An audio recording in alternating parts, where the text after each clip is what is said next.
It was a very busy business year in 2018. Here are some of the stories that made the headlines. Right behind me is the former Sky Bank, which is now known as the Polaris Bank. As at Friday, the Central Bank of Nigeria, in consultation with the Nigerian Deposit Insurance Corporation, revoked the license of Sky Bank as a result of it being a growing concern, its inability to meet its minimum threshold, its permanent stay at the CBN lending window. However, the Central Bank of Nigeria has assured depositors of the safety of their funds. They have also assured that the management and staff of the then Sky Bank would continue operations with the new Polaris Bank. With the announcement of the takeover, some customers remained unperturbed. What I did was this morning, I went to the nearby Sky Bank nearest to me and do a transaction to know if there's any thing, but the transaction was okay. I also caught up with the head of research, Victor Ofili, at Kari Asset Management, who shared his thoughts regarding the takeover. I would say the bank bit more than it could chew. When you acquired Main Street Bank back then in 2015, okay, it acquired not just the deposits but also the loans. So that tended to give the bank an unfavorable capital adequacy ratio. Barely 3 months later, Diamond Bank and Access Bank both agreed to a merger, largely due to capitalization issues faced by Diamond Bank. The announcement followed Uzoma Dozie, CEO of Diamond Bank, bringing to the public's notice that Diamond Bank had dropped its international license and had become just a national bank. The merger, when completed, would hence make Access Bank the largest bank in Nigeria by asset base. CEO Access Bank Herbert Wigwe took to the official Access Bank Twitter account to speak of the value addition the merger portends for both parties. The most persuasive part of this transaction is the customer benefits. Diamond Bank and Access Bank share many of the same areas of focus: women, youth, entrepreneurs, and the financially excluded. And this makes this an exciting and compelling transaction. But we should remember that Diamond Bank's corporate customers will also benefit directly from Access Bank's expertise, whether that's in trade finance, cash management, treasury, or corporate finance. The combination of our genuine strengths in retail and corporate banking and what that means for Nigeria is another significant part of the rationale for this transaction. And shaking investors' confidence was a sanction by the Central Bank of Nigeria when it slammed a fine on technology giant MTN for allegedly repatriating funds out of the country, as well as CBN's 5.87 billion naira fine it slammed on 4 other financial institutions as it claimed they were involved in the alleged illegal fund repatriation. The 4 banks were Standard Chartered Bank, Stanbic IBTC, Citi, and Diamond Bank. Stanbic IBTC was fined 1.885 billion naira, Standard Chartered Bank was fined 2.47 billion naira, Citibank 1.265 billion naira, and Diamond Bank 250 million naira. According to the Director of Corporate Communications at Central Bank of Nigeria, MTN had illegally repatriated $8.134 billion out of the country. Following CBN sanctions, MTN filed a suit against CBN and the Attorney General of the Federation, categorically and unequivocally denying all charges by CBN and AGF, which encompassed the AGF Attorney General Malam Abubakar Malami, demanding the mobile operator refunds the government the accumulated tax arrears of $2 billion owed over the last 10 years. The 2 parties, however, decided to engage in settlement talks. The Central Bank of Nigeria, according to a statement by MTN, has reduced the amount it claimed MTN repatriated to South Africa from $8.1 billion to $52.6 million.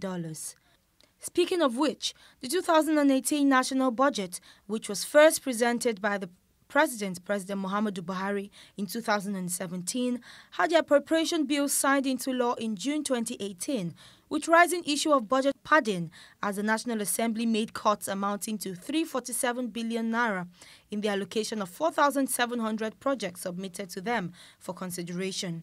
Rather, 6,403 new projects were introduced, amounting to 578 billion naira.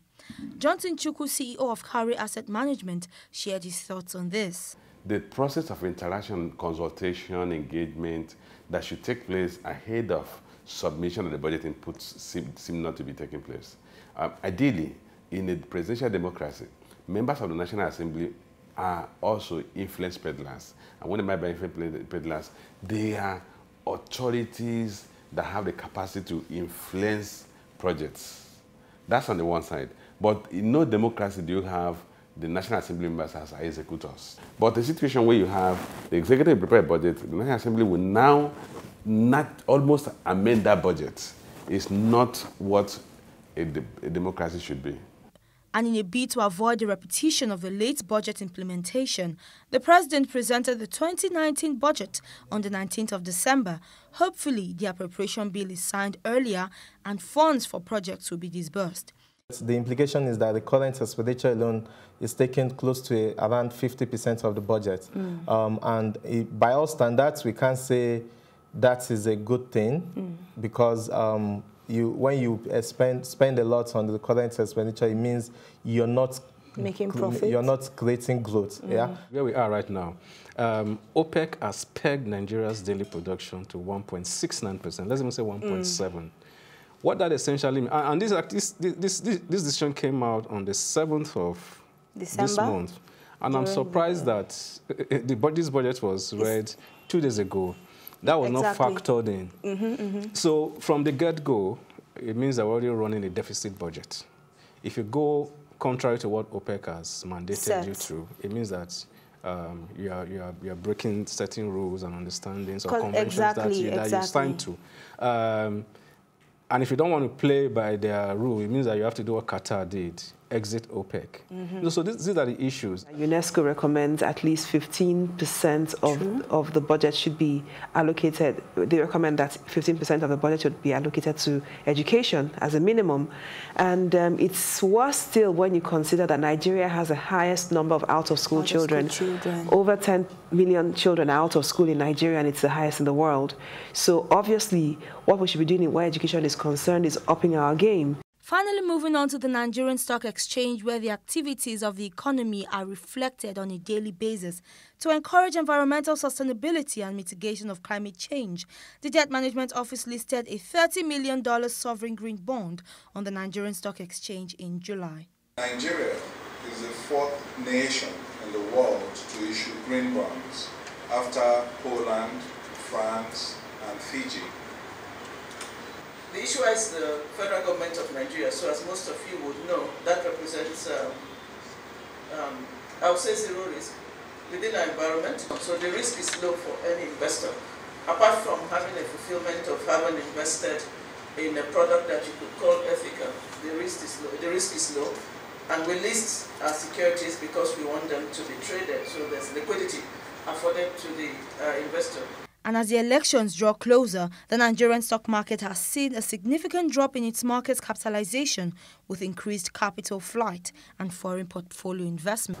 We've seen the Fed rate going up, and foreign portfolio investors are leaving emerging markets and frontier markets, of which we belong.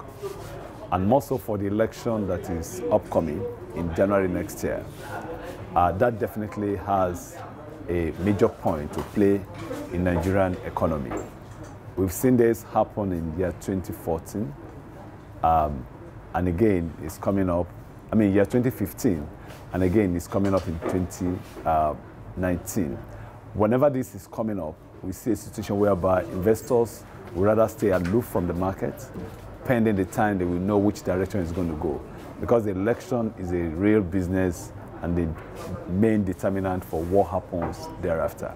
So sure, investors are also very conversant with safety of their investment, and if there is no continuity in the incumbent government, then definitely investors will not really want to leave their investment while the election happens. So this and more are what are actually affecting the market for now. Hopefully, 2019 comes with better economic reports. For Plus TV Africa, I am Irene Ubani.